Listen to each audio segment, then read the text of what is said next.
Bonjour à tous. Le président de la République, son Excellence Alassane Ouattara, a reçu hier vendredi au palais présidentiel le président directeur général du groupe Eni. Le géant italien de l'hydrocarbure vient de découvrir au large des côtes ivoiriennes un important gisement pétrolier et gazier. À quelle perspective d'exploitation offre ce gisement? Voici la question principale autour de laquelle ont gravité leurs échanges. Le reportage de Viviane Haïma. Si le forage exploratoire effectué au large des côtes ivoiriennes par la société Eni, le géant italien des hydrocarbures, a permis la découverte récemment d'un très grand gisement pétrolier et gazier, la place est désormais aux études techniques et à l'investissement qui vont permettre l'exploitation effective du gisement.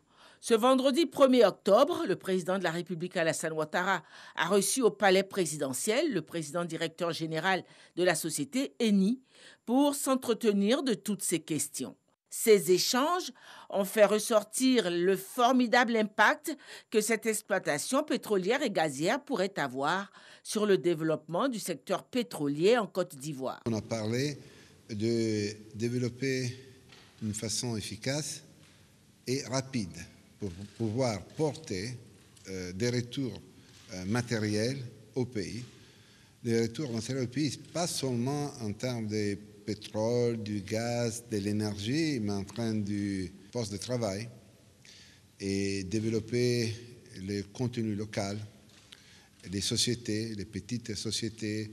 Donc, regarder à ce développement comme une opportunité pour développer le pays, pas seulement dans l'énergie, mais dans les compétences, dans la formation des cadres.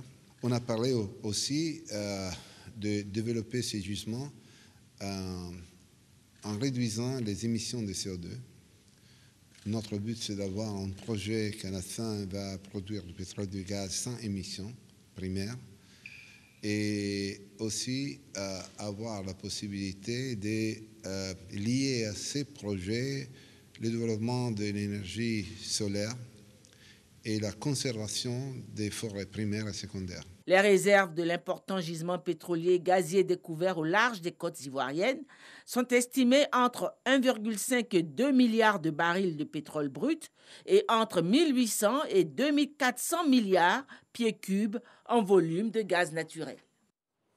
Le Premier ministre Patrick Hachi, lui, était aux Émirats Arabes Unis à Abu Dhabi. Il était arrivé donc hier vendredi dans la capitale des Émirats Arabes Unis. Le Premier ministre Patrick Hachi représente le président de la République, son Excellence Alassane Ouattara, à la 14e édition de la World Policy Conference. Ces assises qui se tiennent du 1er au 3 novembre dans la capitale des Émirats Arabes Unis portent sur les politiques économiques pratiquées dans le monde, notamment au lendemain de la pandémie à coronavirus.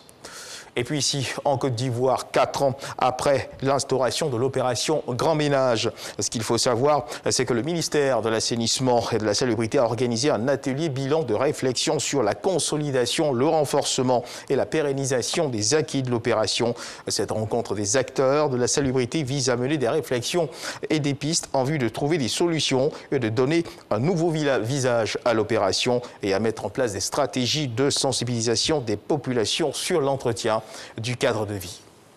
Dans l'actualité internationale, au Tchad, aujourd'hui samedi, la coalition d'opposition de la société civile Wakitama avait prévu de manifester pour protester contre la gestion du pays par les autorités de transition. Les manifestants qui se sont rassemblés dans les rues de N'Djamena ont été dispersés par les forces de l'ordre.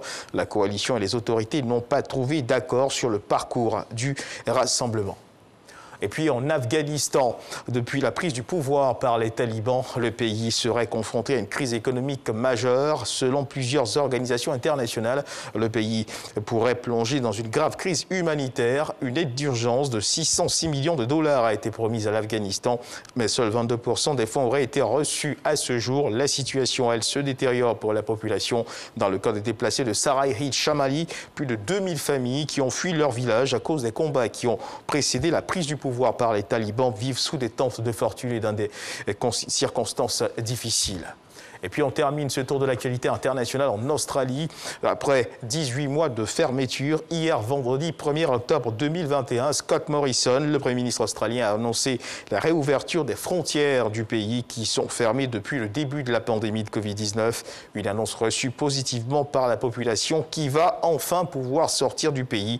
Une réouverture qui se fera dans un mois dès lors que les objectifs de vaccination de 80% contre la Covid-19 seront atteints, a précisé le Premier ministre.